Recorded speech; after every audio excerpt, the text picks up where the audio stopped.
আজ শিলচরের ডিমাসা ভবনে ছাত্র সংগঠন এআইডিএসও এর উদ্যোগে অনুষ্ঠিত হল বরাক উপত্যকা ভিত্তিক শিক্ষা অভিবর্তন। রাজ্যের শিক্ষা ব্যবস্থাকে বাঁচাতে একগুচ্ছ দাবি নিয়ে এই কনভেনশনে সরব হন ছাত্র সংগঠন এআইডিএসও।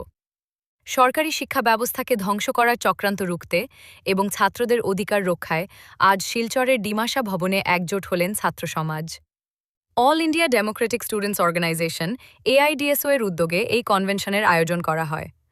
সংগঠনের মূল দাবিগুলোর মধ্যে অন্যতম হল মাতৃভাষা মাধ্যমের সরকারি স্কুলগুলো কোনোভাবেই বন্ধ করা চলবে না এবং ইতিমধ্যে বন্ধ হওয়া স্কুলগুলো অবিলম্বে পুনরায় চালু করতে হবে।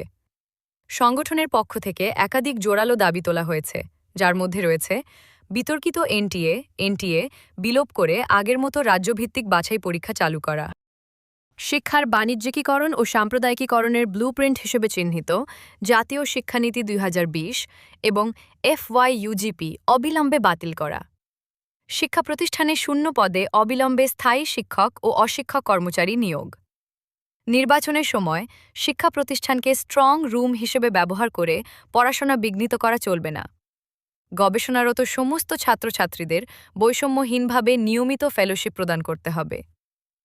এই কনভেনশনে উপস্থিত ছিলেন এআইডিএসও এর আসাম রাজ্য কাউন্সিলের সভাপতি কমরেড হিল্লোল ভট্টাচার্য এবং অল ইন্ডিয়া কাউন্সিলের সম্পাদক মণ্ডলীর সদস্য তথা ত্রিপুরা রাজ্য কমিটির সভাপতি কমরেড রামপ্রসাদ আচার্য।